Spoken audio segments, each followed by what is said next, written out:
C'est bon? Appuie. Repos, c'est bon. C'est parfait, ça va. Bon, voilà. On va donc commencer. C'est Noël, et c'est pour ça que nous sommes là, c'est pour ça que vous êtes là. Noël, vous savez que c'est une fête chrétienne, qui a pris la place d'une fête plus ancienne, la fête du solstice d'hiver, quand les jours sont les plus courts. Mais c'est aussi le moment où les jours commencent à rallonger. Bon, aujourd'hui, vous savez bien que Noël est redevenu une fête un peu païenne, c'est la fête des enfants. C'est surtout la fête des parents qui font plaisir aux enfants, et qui mangent beaucoup. Bon, bref, c'est redevenu profane, c'est vrai. Mais malgré ça, à Noël, tout le monde s'efforce d'être meilleur, plus gentil, plus serviable, plus généreux. Bref, tout plus mieux que le reste de l'année. Alors nous, on a décidé de vous présenter 4 histoires pour Noël, en guise de cadeau, qui vous montreront comment le monde pourrait être meilleur, non seulement aux alentours de Noël, mais tout au long de l'année. Voilà. Alors la première histoire qu'on va vous raconter vous parle des ressemblances et des différences entre les humains. Les différences, on les voit, et pourtant elles sont minimes. Parce que nos ressemblances, elles sont tellement nombreuses. Hein, qu'on soit petit, grand, gros, noir, blanc, etc. Tout ça. On ne devrait même pas le remarquer, tellement on se ressemble. Alors l'histoire qu'on va vous montrer, qu'on va vous raconter, pardon, moi et mes acolytes derrière avec quelques bouts de carton, elle va vous montrer que la diversité, c'est ce qui fait notre richesse.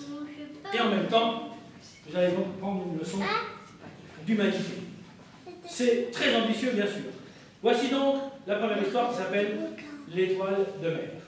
Imaginez, vous descendez au fond des océans, voici du sable, des algues, des rochers, et puis imaginez 4 personnages très différents les uns des autres. D'abord, il y avait une grosse morue qui avait beaucoup mangé et qui flottait entre 2 eaux, comme ça, l'œil un peu glauque.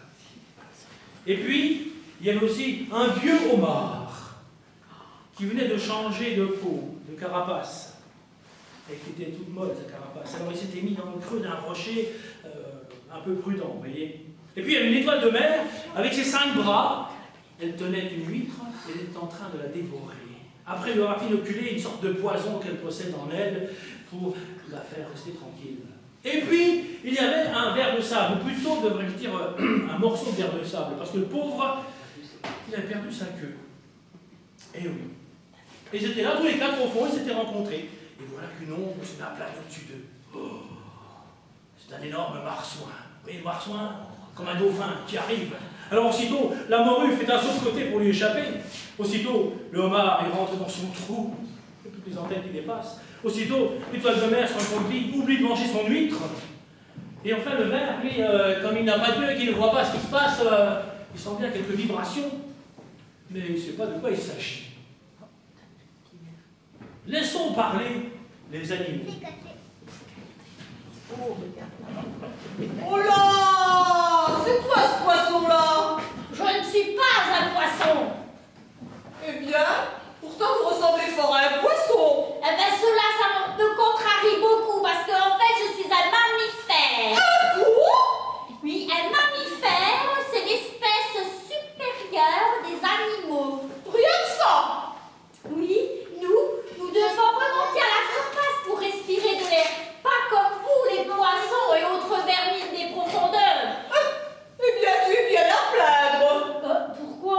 Eh bien, ça doit être fastidieux de devoir toujours remonter à la surface pour respirer. Alors que moi, qui respire dans l'eau, eh bien, je me sens bien mieux loti que toi.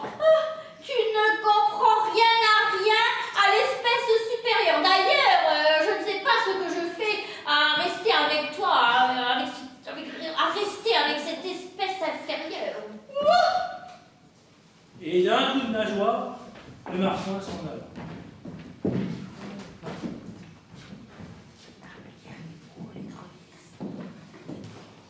Oh! Vous avez vu ce prétentieux se croire supérieur sous prétexte qu'il respire de l'air. Oh oui, mais quand il aura mon âge et mon expérience, ce marsouin se rendra peut-être compte des nécessités de l'existence. Oh, là je suis désolée, hein, vous poussez le bouchon un peu trop loin. Vous n'êtes pas des Tant que ma carapace n'aura pas durci, je me fiche de tout. Oh, vous changez de peau? Vous criez, quoi? Eh ben oui, c'est même la 17e fois que ça m'arrive. Hein. Oh, bien, ça doit être ennuyeux. Et vous ne pouvez rien faire? Bah non, comment je ferais pour grandir autrement? Oui, j'avais complètement oublié. Vous êtes un être inférieur. Ah, inférieur? Mais dis-moi. Oh non, non, non, pas du tout. Nous autres poissons grandissons normalement sans avoir à changer de peau. Pas comme vous, les crustacés. En cela, nous sommes largement supérieurs. Eh oh, elle déménage de ses boulots, la grosse mourue, hein? Aussi prétentieuse que le marsouin. Ma parole, c'est pas possible. Oh, quelle grossièreté! Oh, d'ailleurs, ça ne m'étonne pas. Les êtres de votre espèce deviennent facilement vulgaires. D'ailleurs, nous n'avons plus rien à nous dire. Monsieur, au revoir et adieu. Et d'un coup de nageoire, la grosse morue l'a digérée ailleurs. Suite.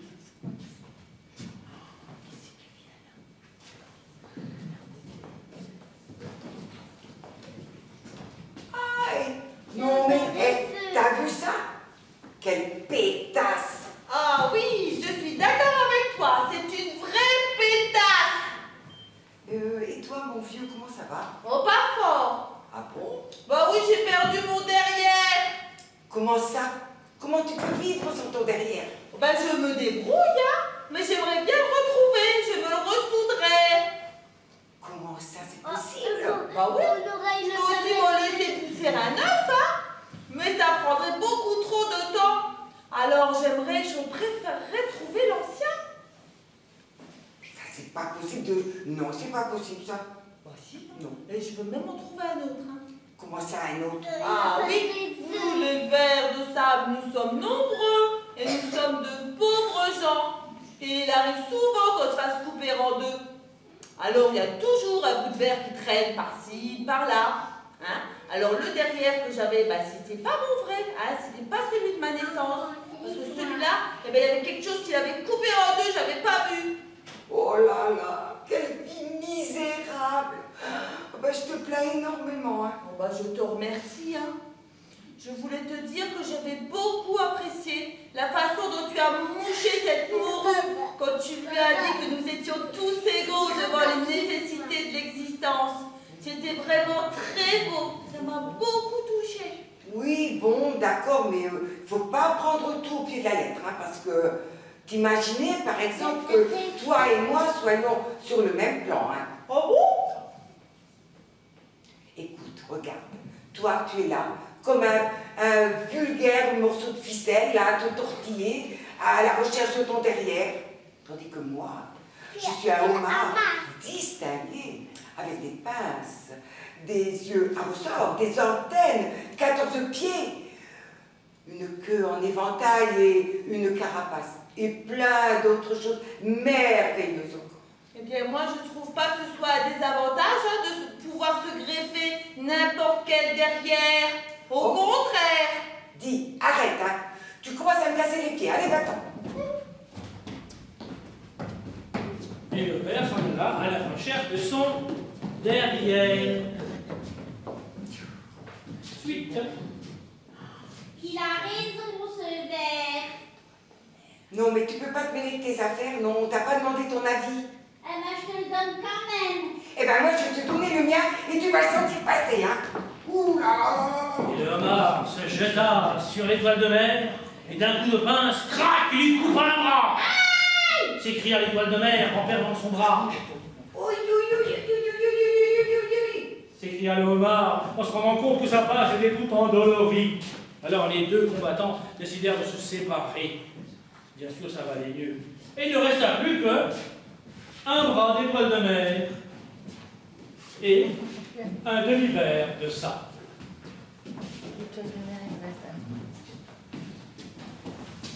Alors, tu l'as retrouvé, ton derrière? Qui me parle? Eh ben, moi, le bras arraché de l'étoile de mer. Ça doit être terrible de n'être qu'un bras. Ben, pas plus que de naître à demi-verre. Ah bon? Ben oui, l'étoile qui m'a perdue va se voir repousser un autre bras. Et moi, je vais me voir repousser toute une étoile avec 4 bras, une bouche, un estomac, et tout. Et si tu pouvais voir, eh ben je te montrerai que j'ai déjà commencé. Bon, mais c'est possible ça? Un bras qui peut voir? Eh ben oui, au bout du bras, on a un œil, et puis on a aussi un demi-estomac. Ah, on est bien organisés, nous, les étoiles de mer. Oh ben, n'exagère pas ton importance, hein? Nous, les vers de sable, nous sommes aussi bien organisés. Parce qu'en attendant, quand tu n'es qu'un fragment de mollusque, qu'un morceau, alors que nous, les vers, même coupés en deux, nous sommes toujours un ver en totalité, hein? Ça te la coupe, ça, hein? Allez, ciao, moi j'ai du boulot. Et le ver s'en retourna à la recherche de son derrière. Et le bras à l'étoile de mer se mit grandir des bras, 4 autres, avec un œil à chaque bout. Au début, bien sûr, il était un peu plus petit, mais avec le temps, tout ça, ça s'égalise. Et puis l'étoile de mer, enfin redevenue complète, comme une sœur de l'autre morceau d'étoile de mer, avec 4 bras, s'en alla de par le monde, à la recherche de quelqu'un qu'elle pourrait épater et traiter d'un petit peu de haut. Qu'est-ce que vous pensez de ça, vous, hein? On a le droit de traiter les autres de haut comme ça? Ben non, c'est ce que je vous disais. Les différences, ça ne vaut pas le coup. Alors on va terminer avec une petite chanson de circonstance, si vous voulez bien.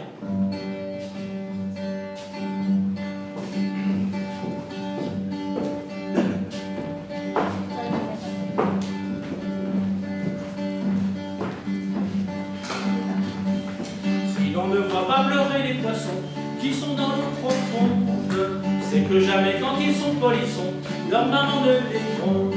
Quand ils s'oublient à faire pipi au lit, ou bien dans leurs chaussettes, ou à cracher comme des pas polis, elles restent muettes. La maman des poissons, elle est bien gentille, elle ne leur fait jamais la vie, ne leur fait jamais de tartines, ils mangent quand ils sont en vie, et quand ça a dîné, sardines. La maman des poissons, elle est tout rond, on ne la voit jamais foncer les sourcils. C'est petit, elle aime bien, elle est bien gentille, et moi je l'aime bien avec du citron. La maman des poissons, elle est bien gentille. S'ils veulent prendre un petit verre, elle les encourage des 2 ouïes et leur montre comment sans ennui les décrocher de l'hameçon. La maman des poissons, elle est tout rond, on ne la voit jamais foncer les sourcils. C'est petit, elle aime bien, elle est bien gentille, et moi je l'aime bien avec du citron. La maman des poissons, elle est bien gentille. J'en connais un qui s'est marié à une grande république. Il dit quand elle lui fait la nuit, ah qu'est-ce que tu me fais marrer. La maman des poissons, elle est tout rond, on ne la voit jamais foncer les sourcils. C'est petit, elle aime bien, Elle est bien gentille, et moi je l'aime bien avec du citron.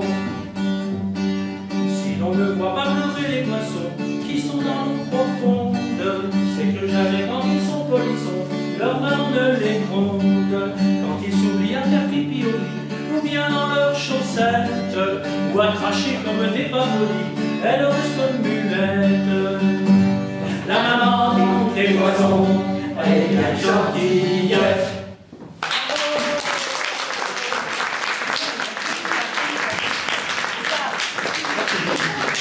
La deuxième histoire que nous allons vous raconter ne va plus vous emmener au fond des mers, mais vous emmener dans le passé. À une époque qu'on appelle le Moyen-Âge, dont vous avez entendu parler. Le Moyen-Âge, une époque obscure et assez peu civilisée. Et vous verrez que les sentiments de ces gens-là, eh ben, ils ressemblent tout à fait aux sentiments des gens d'aujourd'hui. Alors, est-ce que ça veut dire que nous ne sommes pas civilisés, nous, aujourd'hui, et que nous vivons une époque obscure? Eh bien, écoutez, je vous laisse le soin d'en juger par vous-même. Rien qu'en écoutant la radio ou en regardant la télévision. On est toujours dans notre thème, les ressemblances et les différences. Alors voici, cela se passait dans un village, au Moyen-Âge. Il y avait là un riche paysan très travailleur. Tous les matins, il s'en allait à ses champs pour travailler. C'est pour ça qu'il était riche. Il avait tout ce qu'il lui fallait, à manger, à boire, bref, il était heureux. Eh ben non, parce qu'il n'avait pas de femme. Ah oui. Et pourquoi il n'avait pas de femme? Parce qu'il n'avait pas le temps d'en trouver une. Alors ses copains qui se moquaient de lui, ils disaient: ah, mon vieux sans femme, il va me trouver une, vous, leur dit-il. Et ses copains se disent: ben voilà, je te prends au mot, on va t'en trouver une. Or, il se trouvait que dans le même village vivait un chevalier. Un chevalier très pauvre. Un chevalier veuf. Il n'avait plus de femme. Mais il avait une fille. Oh, une fille merveilleuse. Alors, d'une beauté extraordinaire. Très, très aimable. Très douée dans tous les arts. Bref, une perle. Mais cette fille n'avait pas de mari. Vous savez pourquoi elle n'avait pas de mari? Parce qu'elle n'avait pas de dot en ce temps-là. Quand une fille voulait se marier, il fallait faire un cadeau au marié. Et le père n'avait pas d'argent, donc pas de cadeau, pas de mariage. Alors lorsque les copains du paysan sont arrivés pour expliquer au chevalier à quel point le paysan était riche, cousu d'or, eh bien le chevalier accepta tout de suite de donner sa fille en mariage. Et la fille accepta elle aussi, tout de suite. Oui, parce que les filles en ce temps-là, elles obéissaient à leur papa. Voilà, alors le paysan est tout content, maintenant il a une femme. La lune de miel terminée assez vite, parce qu'il faut aller travailler, bien sûr, c'est un gars qui bosse. Hein. Mais voilà qui se pose des questions. Ah. Peut-être que j'ai eu tort d'épouser la fille d'un chevalier. Parce que ces filles-là, elles ont l'habitude du monde. Elles ont l'habitude de la compagnie. Alors, qu'est-ce qu'elle fait quand je suis au travail, moi? Hein? Qu'est-ce qu'elle fait? Bientôt, elle va faire venir des garçons. Elle va s'amuser avec eux, on va cajoler. Oh non! Cette idée, je ne peux pas la supporter. Vous avez deviné, il était devenu jaloux. Alors, vous ne soyez jamais jaloux. Surtout pas. C'est terrible, la jalousie. C'est un des sentiments qui n'a pas changé depuis le Moyen-Âge à aujourd'hui. Hein. Ça fait faire des bêtises. Puis vous allez voir, dans cette histoire, il y a un autre sentiment qui provoque des malheurs, c'est la peur.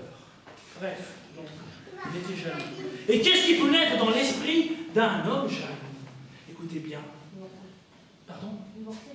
Divorcer. Mais justement, il se disait, mais, mince, je ne peux pas divorcer. Non, ça ne se faisait pas en ce temps-là. Mais je peux me prémunir contre ce qu'elle pourrait me faire. Et sitôt, il prit sa décision. Je vais battre ma femme tous les matins avant d'aller au boulot. Comme ça, toute la journée, elle va pleurer. Et comme elle pleurera, elle ne sera pas belle. Et comme ça, personne ne viendra lui compter fleurette. Ah ah, quelle bonne idée j'ai eue. Aussitôt, le lendemain matin, à peine le petit déjeuner terminé, à peine la table débarrassée, le voilà qui attrape sa femme par les cheveux, et avec sa grosse main de paysan, là, et tiens,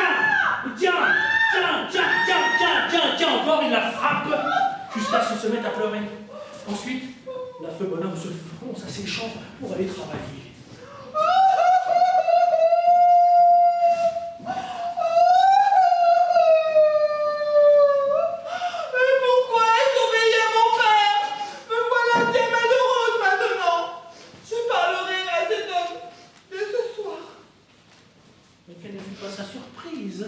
Le soir même, de voir son mari rentrer, à peine la porte ouverte, se jeter à ses pieds. Oh, ma chère femme, oui, je sais, j'ai été battue aujourd'hui, mais pardonne-moi, j'ai pleuré moi aussi toute la journée en pensant à toi. Je sais pas, c'est le diable qui avait pris mon corps, mais je te promets, je ne te battrai plus jamais. Et il me raconte tellement qu'à la fin, elle finit par être convaincue.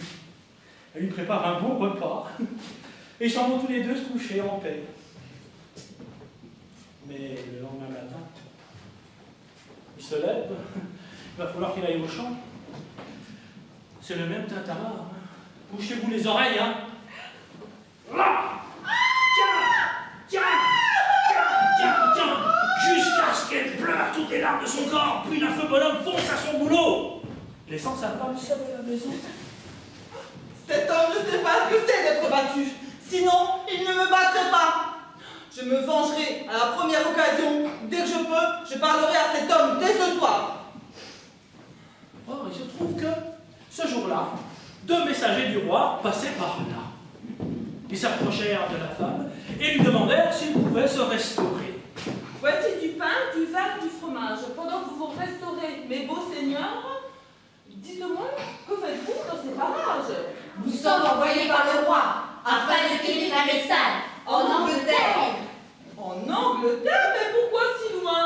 La fille du roi est malade et ne peut ni manger ni boire. Maigrit à vue d'œil, si l'on ne fait rien, elle va mourir. Et nul médecin de la cour n'a su la guérir. Mais quel hasard! Mon mari est un médecin de grand talent et il pourra sûrement guérir la fille du roi. Alors allez vite le guérir. Non, non, c'est pas possible. Parce que c'est un paresseux, c'est un feignant accompli. Non, non, non, il ne vous suivra jamais. Non. Et pour de l'argent. Et pour de l'or. l'or. Non plus. Non, non. C'est un bizarre. Jamais il ne vous suivra. Regarde, Florence. À part une chose peut-être. Dites-nous vite ce qu'il faut faire. Le battre. Hein? Oui, le battre. Mais comme il faut, hein. D'abondance. Comme on bat un tapis. Le battre comme plâtre. Et c'est à cette seule condition qu'il exercera ses talents de médecin. C'est très curieux. C'est très curieux, en effet. Mais c'est à cette seule condition qu'il guérira toute n'importe quelle maladie et qu'il pourra guérir la fille du roi. Et où est-il à présent? Là, Monseigneur. La jeune femme qui a des messagers du roi jusqu'au pré où le paysan travaillait.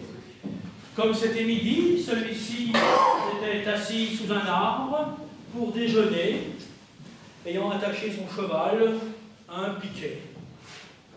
Saucisson.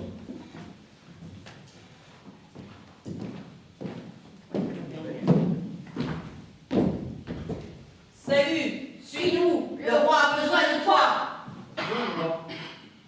Mais pourquoi faire? Pour faire le médecin et guérir sa fille. Faire le médecin, non mais ça va pas, non? Mais n'en est pas question, je suis pas médecin, moi. Voilà, c'est pas n'importe quoi. Tu sais qu'est-ce qu'il faut faire? Quoi? Ah oui.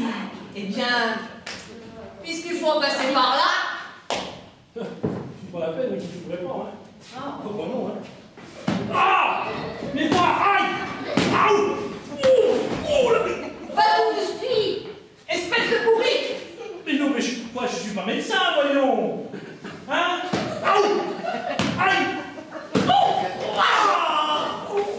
Ça suffit-il? T'as foutu la page. Ça va? Oh, qu'est-ce que ça fait mal? Oh là! Oh, d'accord, je vous suivrai. Je vous suivrai, c'est bon.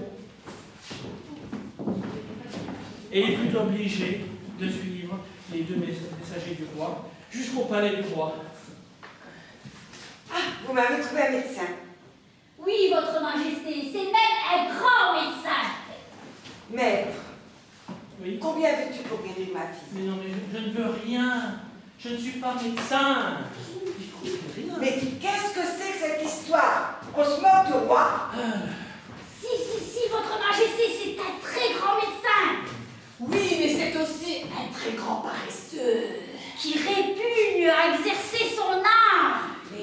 Mais ne vous inquiétez pas, votre majesté. Dès lors qu'on lui flanque une raclée, Il s'avère des dons admirables de médecin. il guérit les gens de tous les maux. Eh bien, qu'on me batte afin qu'il guérisse ma fille. Votre majesté, oui. Je suis pas médecin, moi. Ah! Mais enfin! Oh! Stop, là! Guériras-tu la fille du roi? Je suis pas médecin! Ah! Mais Ça suffit-il? T'as foutu la page? ça fait trop mal. D'accord, je vais la guérir. Si c'est possible. Ah, la bonheur.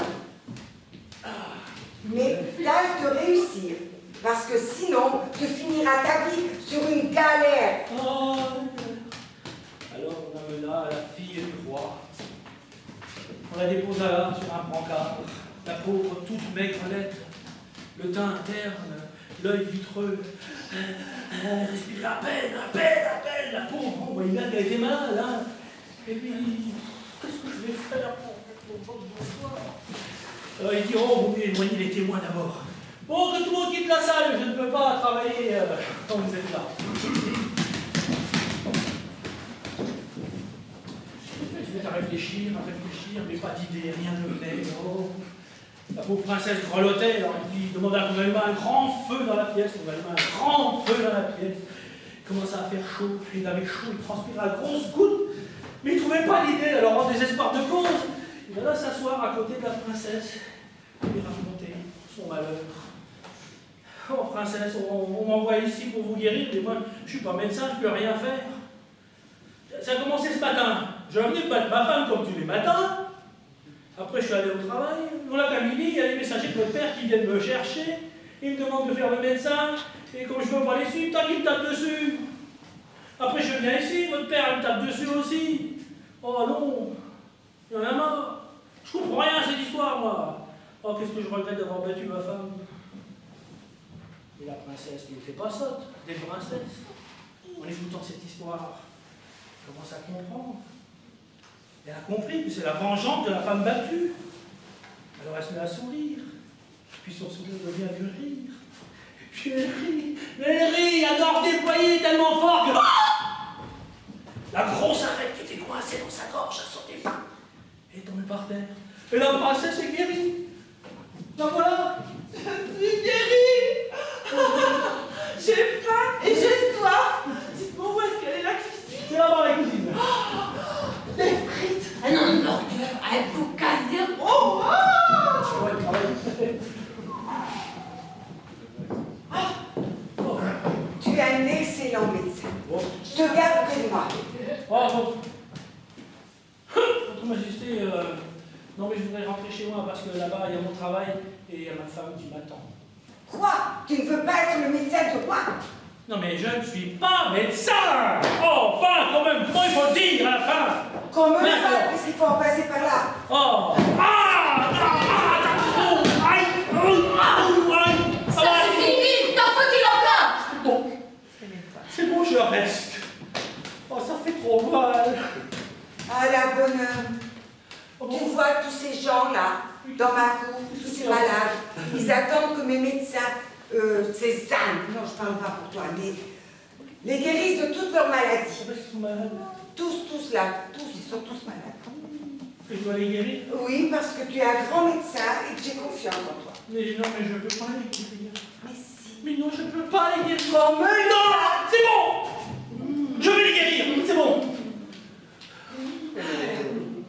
Mais t'as réussi, hein? Oui, j'ai lancé les galères, je sais, les galères. Les galères. Oh là là. Alors, fidèle à sa stratégie, il fit d'abord évacuer la salle, qu'on s'en aille. Ensuite, il demanda qu'on allume un grand feu, histoire de gagner du temps, voilà. Et c'est justement à ce moment-là, en regardant le feu, qu'une étincelle, une idée. Et voici comment il s'adressa aux malades qui étaient là. Alors, les malades! Ça va pas, hein? Oh oui, vous êtes très très mal. Mais vous savez, je ne peux rien faire pour vous. Hein? Ah non? Je ne peux rien faire par la médecine traditionnelle. Vous êtes bien trop nombreux. Vos maladies sont trop diverses. Il va falloir que je juge d'autre chose. Je vais donc user de la magie. Oui, de la magie. Bien. Voici ce que je vais faire. Oui. Pas contre-temps, hein, mais ça fait rien, ça vient. Ce grand feu qui est là, eh bien, je vais prendre le plus malade d'entre vous et je vais le jeter dedans. Oui. Ah, quand même, il y a une réaction. Et vous, ça vous fait rien? Le plus malade, dans le feu, mais rassurez-vous, c'est pour le bien de tous les autres. Car une fois qu'il sera complètement consumé, vous n'aurez plus qu'à prendre une pincée de ses cendres, à l'avaler, et vous serez tous guéris, purifiés. Génial, n'est-ce pas? Mais oui. On voit tout le monde qui remonte son col, qui rentre le ventre, qui bombe le torse. Il vaut mieux être malade que périr dans un feu, pas vrai? Bon alors, arrêtons de plaisanter. Lequel d'entre vous est le plus malade là? Moi? Toi? Toi? Ah ah! Oh! En voilà qui me semble à l'article de la mort. Viens, je te jette dans le feu. Qu'est-ce qu'il y a? Non, ça va. Comment ça, ça va? Ça va, je suis guérie. Tu te sens bien? Très bien. Tu m'allumes pas? Non, tout va bien. Eh bien, qu'est-ce que tu fais encore? encore là? Rentre à la maison. Tout de suite. Alors, mon brave, vous allez un peu mieux? Je suis guérie, Monsieur Majesté. Peut-être que toi, t'es vraiment plus malade que l'autre, non? Non, moi tout va très bien. Eh ben, c'est parfait. C'est un essai formidable, Votre Majesté. Oh, toi, viens dans le feu. Non, ça va très bien. Ça va très bien. Ah bah alors, tant Oui, mieux. c'est très bien. Et ainsi de suite. Il est pas Et ainsi de suite, tout le monde évacue à la salle. Et il ne reste plus personne. C'est formidable. Tu es un excellent médecin. N'est-ce pas? Tu vas rester avec moi, j'espère. Ça dépend des conditions. Tu auras tout ce que tu veux. Tout. Eh bien, c'est... Mais à une condition. Oui. Ne m'oblige plus à te prier à coups de bâton. Hein, j'ai honte. J'ai honte d'être obligée de battre quelqu'un de ta qualité. Eh bien, voilà comment l'histoire se termine. Le paysan retourna chez sa femme, se mit à genoux, puis sincèrement demanda pardon, car il avait enfin compris que c'était que le mal qui lui avait fait subir. Et ils allèrent vivre tous les deux dans le palais du roi. Voilà.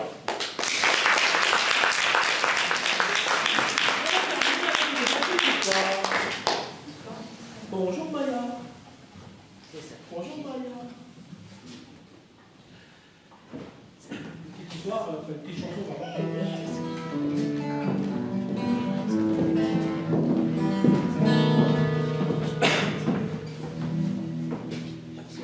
Foire de l'Est pour de pommes, une petite taupe, mon père m'avait acheté. Soudain la chatte, hors la tour, car à la fois mon père m'avait acheté.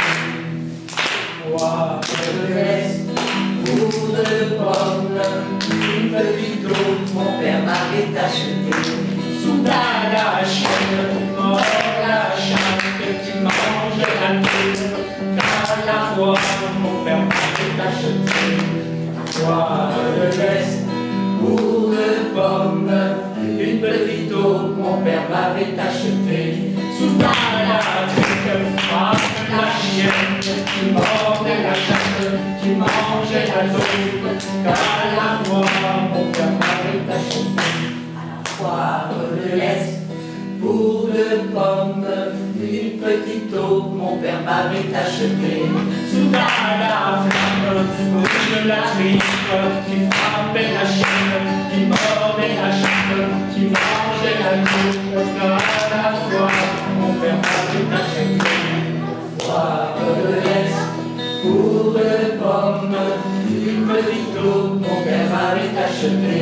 Soudain la verse brille la frappe qui brûlait la ville, qui frappait la chaîne, qui mordait la chatte, qui mangeait la taupe, car à la fois mon père m'avait acheté.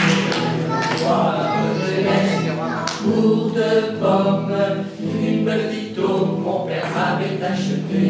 Soudain la belle vient voir la belle qui ruinait la femme, qui rompait la tuile, qui frappait la chaîne, qui mordait la chatte, qui mangeait la taupe, car à la fois mon père m'avait acheté.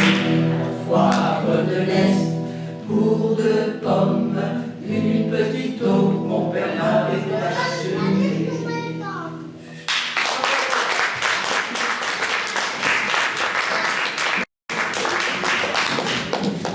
Bien, je vais vous 4 histoires, donc voici la Troisième. Ah, il y en a qui suivent, c'est bien.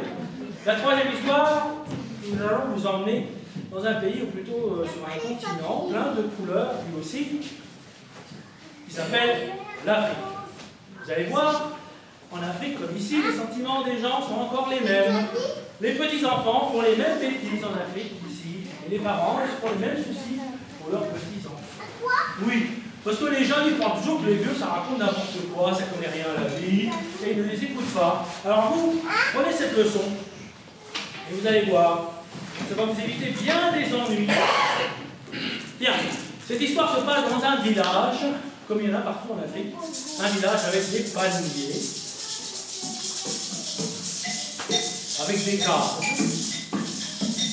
avec des gens qui s'en vont passer à leur affaire dans le village. Mais ce village n'était pas un village quand même tout à fait comme les autres, car ce village était habité par des animaux. Il n'y avait que des animaux. Alors, le léopard, il avait sa maison. La girafe, il avait sa maison. L'hippopotame, il avait sa maison lui aussi. Le crocodile, il avait sa maison. Et même l'éléphant avait sa maison dans ce village. Et puis, dans ce village, il y avait une maman antilope qui avait sa maison. Et cette maman antilope avait 2 enfants.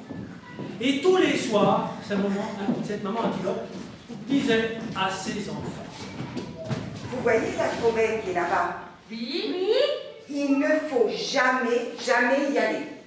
Oh, bah tu exagères, maman, toujours à nous interdire les choses. Mais c'est parce que je vous aime que je vous interdis d'y aller. Oh ben là, moi je te crois pas, c'est pas vrai.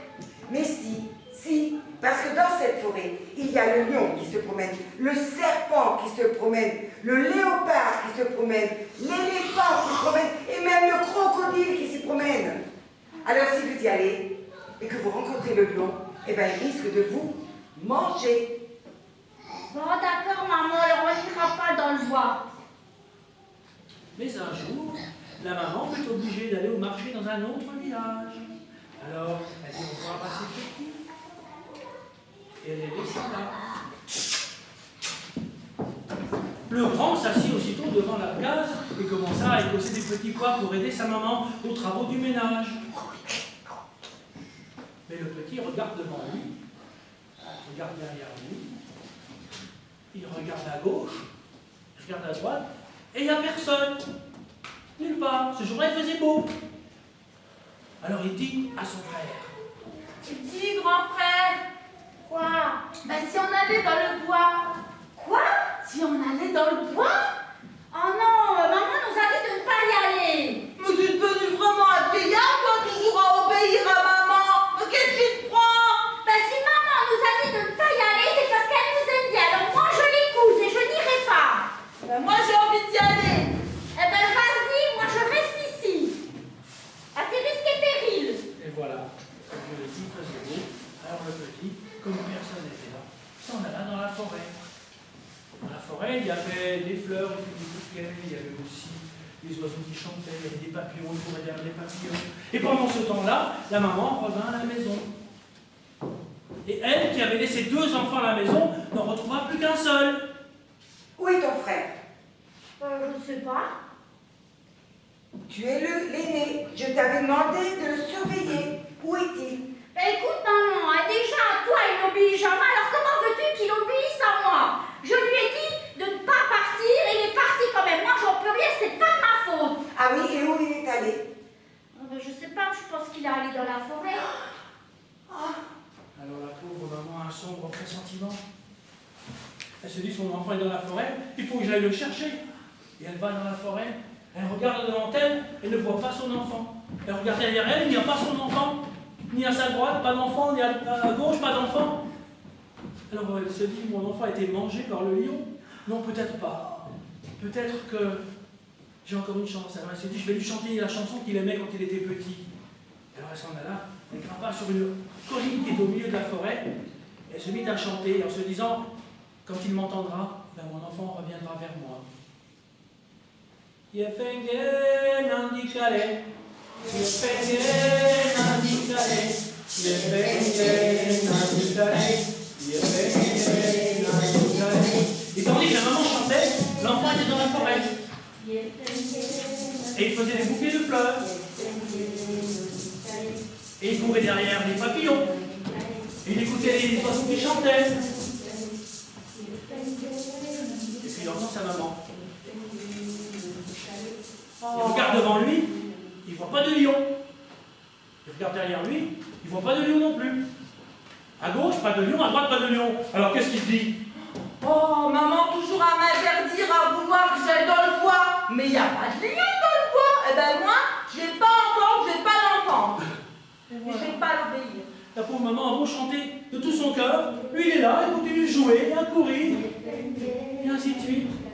Et c'est comme ça que petit à petit, le soir tombe, le vent se lève, l'air fraîchit. Alors, tout à coup, le petit antilope se dit Oh, il est temps de rentrer, hein.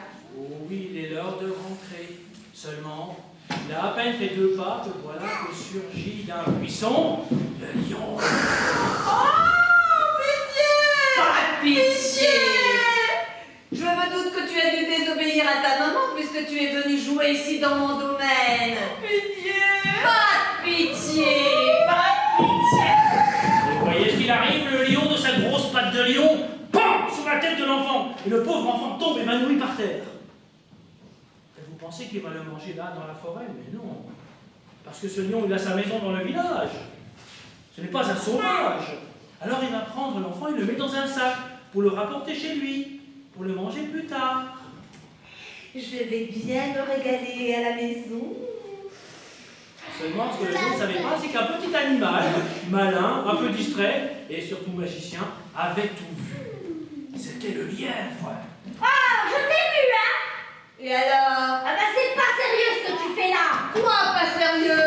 Oui, toi qui es le roi des animaux, tu es censé protéger les faibles. Et là, ce que je vois, c'est que tu t'attaques. Ah non, non, tu n'as pas honte? Non, pas du tout. Et puis, je ne suis pas un herbivore, moi. Il faut bien que je me nourrisse, moi aussi. Et puis, c'est la loi de la jungle, on n'y peut rien. Ben, tu pourrais t'attaquer à des animaux aussi grands, pas à des enfants. Oh, pop, le lièvre. Arrête de faire la morale, s'il te plaît. Il vient plutôt par ici.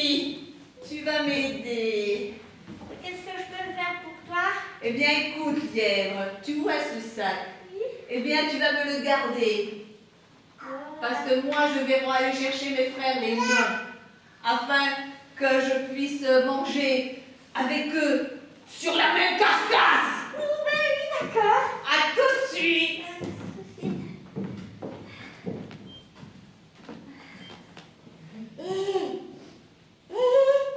L'enfant! Oh, il n'entend pas. Oh, j'espère qu'il est vivant. Ah oui, oui, il respire encore. Ah, ça va, il respire. Je vous ai dit que le lièvre était magicien. Le lièvre ne va pas laisser l'enfant se faire manger.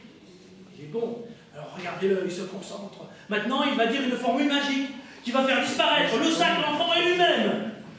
Oma, Oufouette, Tounami, Sarko, Bangé, Touré, Ouani. Et hop! On commence.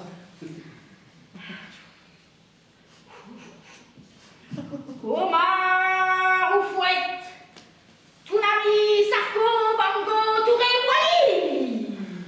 Aïe, aïe, aïe, aïe, aïe. Je vous ai dit qu'il était distrait, le lièvre. Il n'a pas réussi à se faire disparaître, ni l'enfant. Tout ce qu'il a réussi à faire disparaître, ce sont les... Oh, oups, j'ai fait disparaître les oreilles. Ouh là là là là, qu'est-ce que je vais faire? Oh là là, oh, je vais me sauver. Oh non, les lions, oh les lions, qu'est-ce que faire? Pas si vite, le lièvre. Viens un peu par ici. Au revoir, puisque vous êtes là, je m'en vais. Non, ne t'en vas pas. Viens un peu par ici, que je vérifie le contenu de ce sac. Qu'as-tu fait aux oreilles de cet enfant? Je sais pas, moi, parce que le sac est resté fermé tout le temps, et dès lors qu'il était fermé, il avait certainement pas d'oreilles dès le départ. Mais tu te moques de moi? Je l'ai attrapé tout à l'heure. Il avait des oreilles. Comment oses-tu me dire qu'il n'en avait pas? Écoutez, moi je suis sûre qu'il n'avait pas d'oreilles. Ce lièvre a sûrement mangé les oreilles de l'enfant. Ah, et alors? Eh bien, il y a un moyen de les récupérer. Mais comment ça? Nous allons d'abord manger l'enfant. Ah bah oui. Et après, en mangeant le lièvre, il y aura les oreilles de l'enfant à l'intérieur. Ah bah non, c'est pas juste pour je vous ai rendu de service et voilà comment vous me pressiez. Non, c'est pas juste du tout.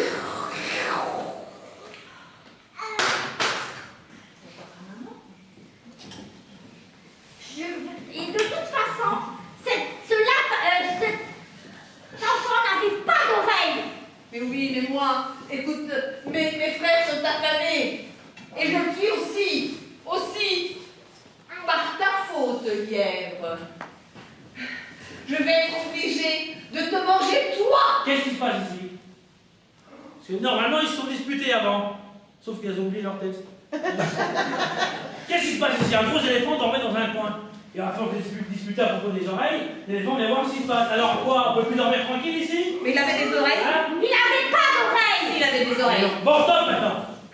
Moi, je connais un moyen de vous départager. Toi, tu dis qu'il avait des oreilles. Oui. Toi, tu dis qu'il n'en avait pas. Non, il n'en avait pas. Eh bien, il y a une personne. Non. Je sais pas où il y a une personne qui peut vous départager. C'est sa maman. Ah, ben ça c'est une bonne idée parce que moi je sais où elle habite. Allons-y. Parce que là, je suis affamée et mes frères le sentent aussi. Eh bien, par ta faute, Guillaume, eh bien, maintenant je vais devoir te manger toi à la place de ce lièvre. Bon. Mais si la maman dit qu'il y a pas d'oreille, Bon, coupez. On va recommencer. C'est une vraie salade. Bon, non, personne ne va faire le mot. Bon, écoute bien, Lièvre. Maintenant, si la mère de cet enfant dit qu'il avait des oreilles, eh bien, je te bouffe, toi, et je bouffe le gosse après. oui, mais si la maman dit qu'il n'avait pas d'oreille, eh ben, tu m'épargneras moi et l'enfant. D'accord? D'accord. Et c'est comme ça qu'ils conclurent leur pacte, enfin leur histoire. Et ils s'en allèrent au village. Au village, la maman était assise devant la table, elle pleurait, enfin dans la table, elle pleurait. Elle pleurait son enfant, elle le chantait encore, elle espérait qu'il reviendrait. Aussi, lorsqu'elle entendit frapper à la porte, toc toc toc, elle pensa que c'était lui. Mais non, cette fois elle est avec les lions. N'aie pas peur, madame. C'est pas à toi qu'on en veut. On veut juste te poser quelques questions. Es-tu la mère Antilope? Et est-ce que c'est toi qui as perdu ton enfant aujourd'hui? Oh oui, je pleure encore. Et l'enfant que tu as perdu aujourd'hui, avait-il des oreilles ou n'en avait-il pas? Oui, c'est vrai. Tous mes enfants, mais le mien n'en avait pas. Quand je lui ai interdit d'aller dans la forêt, il ne m'a pas entendu. Quand je suis allée moi dans la forêt et que je l'ai appelé, il ne m'a pas entendu. Vous voyez, pour son malheur, mon enfant n'avait pas d'oreille. Et voilà, le lion fut obligé de retourner chez lui, manger autre chose. Eh ben, t'as vu ce que je t'avais dit? Et le lièvre resta avec la maman Antilope. Et rassurez-vous, il retrouva la mémoire et il retrouva la bonne formule magique. Et il rendit enfin ses oreilles à l'enfant Antilope. Et vous savez, cet enfant-là, il se jura de ne plus jamais perdre ses oreilles. Est-ce que vous savez comment il dit pour ne plus jamais perdre ses oreilles? Eh bien, il écoute sa maman. Voilà. J'espère que vous allez bien écouter votre maman, vous aussi. Même les anciens, là. Bon, concluons par une petite chanson que vous connaissez maintenant.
Quatrième et dernière histoire, celle-là va être compliquée. Je vais mettre en scène, parce que les bouts de carton, à force de bouger, ça se casse. Donc bref, pour cette histoire-là, c'est enfin une histoire de Noël. C'est un monsieur qui me l'a raconté, un monsieur qui s'appelle Modesto. C'était une année où j'étais en vacances au Mexique. Justement, le soir de Noël, on mangeait chez Modesto. Et bah, c'est beau, hein, c'est le Mexique, c'est les tropiques, il y a des palmiers sur le ciel, la lune, les étoiles. Et on est sorti dans la porte de la maison. Et tout à coup, le pesto m'a dit, dis donc Richard, tu connais le nom des romages? Bien sûr que je connais le nom des romages. Hein? Vous aussi vous les connaissez. Il y avait, vous connaissez bien, il y avait Gaspard qui représentait l'Europe, il était blanc. Hein? Encore une histoire différente, n'est-ce pas? Il y avait Balthazar qui représentait l'Asie, qui était donc jaune, comme on dit. Et il y avait Melchior qui représentait l'Afrique. Et voilà ce que j'ai répondu à Modesto. Et lui m'a dit, non, tu te trompes, il y en avait 4. 4 romages, tu rigoles, tu te moques de moi? Mais non, parce que nous, en Amérique, on avait aussi un romage. Il s'appelait Ichilok. C'était un Indien d'Amérique. Et quand Ichilok a vu l'étoile, eh bien lui aussi, il a compris qu'il fallait la suivre. Et il s'est dit, je vais porter des cadeaux comme tout le monde. Alors, comme cadeau, oui, comme cadeau, j'ai oublié mes accessoires. Vous m'envoyez les accessoires? Poupée. Poupée, comme cadeau. Oh, ça fait rien. Non, vous les imaginerez. Comme cadeau, Ichilok avait emporté les choses qui lui étaient précieuses, c'est-à-dire les plumes de l'oiseau Quetzal. Très colorées. Et puis, quelques gemmes qu'il avait prises dans la montagne, qui brillent avec la lumière du soleil. Et puis, il avait emporté aussi quelques pointes de flèches qui lui servent à chasser et qui lui aident à se nourrir, bien sûr.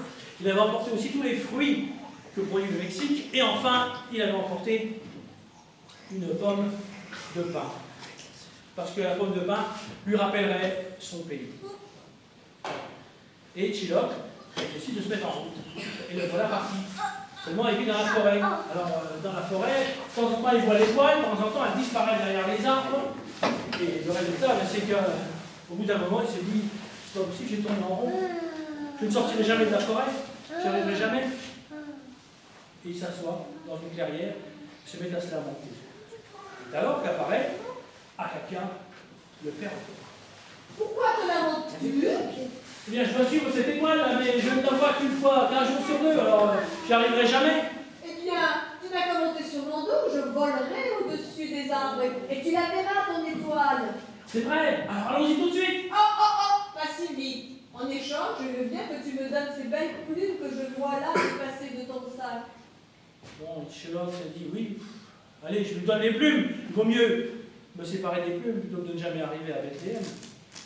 Bethléem, c'est loin, hein? Ah oui, c'est loin. Je vous rappelle votre géographie? Bon, en attendant, Ichilok, donne les plumes au perroquet et je vous fais un petit cours de géographie. Pour aller à Bethléem, quand on vient d'Europe, on peut y aller à pied ou pas? Ben non. Bah si. On peut aller à pied d'Europe jusqu'à Bethléem. On passe pas par l'Irak parce que c'est canard, mais autrement on y arrive. Et si on vient d'Asie pour aller à Bethléem, à pied on peut y aller? Bah oui, c'est en Asie. Et quand on vient d'Afrique, on peut? Non, on ne peut plus, à cause du canal, mais on pouvait. Seulement, pour aller d'Afrique, d'Amérique, jusque là-bas, il y a du chemin. Hein. Bon, vous allez voir, tous les ennuis d'Ichilok pour y arriver. Bref, donc le perroquet, on reprend l'histoire. Le perroquet se part des plumes du Quetzal. Et hop, Ichilok, oh, il est beau, hein. Ichilok monte sur le dos du perroquet et les voilà partis. Voilà, dans le ciel, par-dessus la forêt. Et enfin, il voit l'étoile, merveilleux, merveilleux, ils s'en vont. Imaginez un perroquet, ça n'a pas grand-chose dans la cervelle, hein. Il passe au-dessus d'une plantation de figuiers. Oh, le perroquet gourmand vire sur l'aile, hop, et il précipite, boum, badaboum, Ichilok sur le sol, au fond d'un ravin. Ouh, heureusement, sans trop de mal.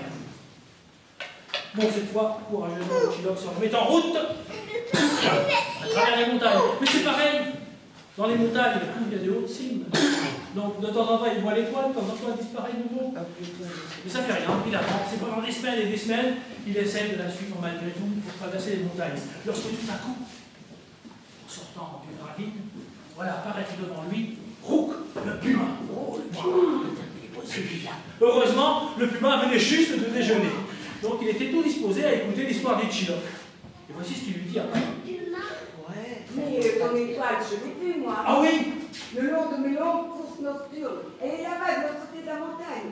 Je peux t'y emmener si tu veux. C'est merveilleux, alors allons-y tout de suite. Attends, il faut que tu me donnes quelque chose en espérance. Bon, écoute, bien, vous devinez ce qu'il va me donner. Ben, je voudrais bien les 2 pierres vertes que tu as dans ton sac.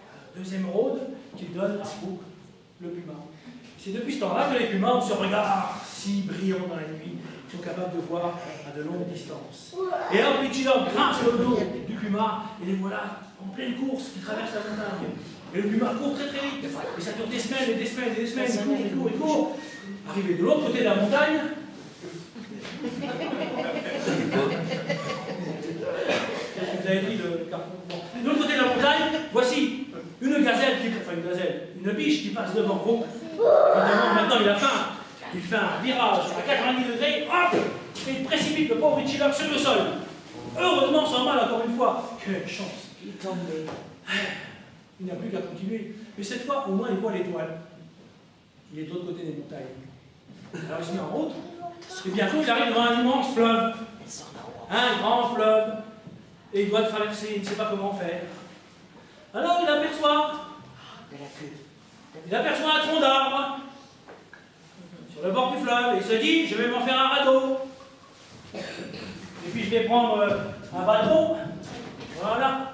Ça me servira de paillet. Et il se met à tirer sur le tronc d'arbre pour l'emmener dans l'eau. Hé, qui ose tirer, Calac, le caïman? Ouais, c'est moi, Calac. C'est rien, c'est moi, Pichilok. Je me suis trompé. Il n'y a pas besoin d'avoir peur, hein, les caïmans n'ont pas dedans. Je me suis trompé, je croyais que t'étais un tronc d'arbre, excuse-moi, je veux traverser cette rivière, je sais pas comment faire. Je sais pas nager. Ah ben, si tu veux, je peux t'aider C'est vrai. à traverser la mer. Oui. Et je peux t'emmener si tu veux. Mais il faut que tu me donnes quelque chose à l'échange. Eh bien, Tiens dans ton sac. qu'est-ce que je pourrais bien lui donner? Eh ben, donne-moi ces plantes de C'est flèches. eux qui devraient répondre. Alors, Pichilok lui donna les points de flèche. Et vous devinez ce que le caïman va faire avec les points de flèche?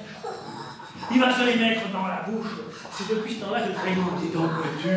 Alors, il faut surtout en mettre sa main dans la mâchoire du caïman, parce que sinon, vous la mange. Hein. Bon, et Pichilok, il avait son bâton. Heureusement. Bon. Il monte sur le dos du caïman, et il voilà parti sur le fleuve. Le caïman nage pendant des semaines, il arrive au bord de la mer, à l'embouchure du fleuve. Et c'est là que le caïman a décidé de manger Pichilok d'un coup de queue. Hop! Il renvoie Pichilok valdinguer dans le ciel. Il ouvre sa grande gueule pour le manger. Heureusement, grâce à son bâton, vous connaissez.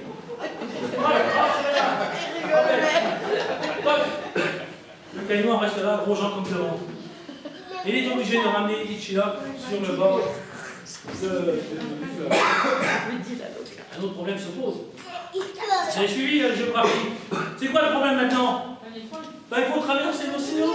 Oui, on est en Amérique. Bethléem, c'est là-bas, tout de l'autre côté, ça ne touche pas de rien du tout, tout à l'autre bout. Là, il y avait un pêcheur.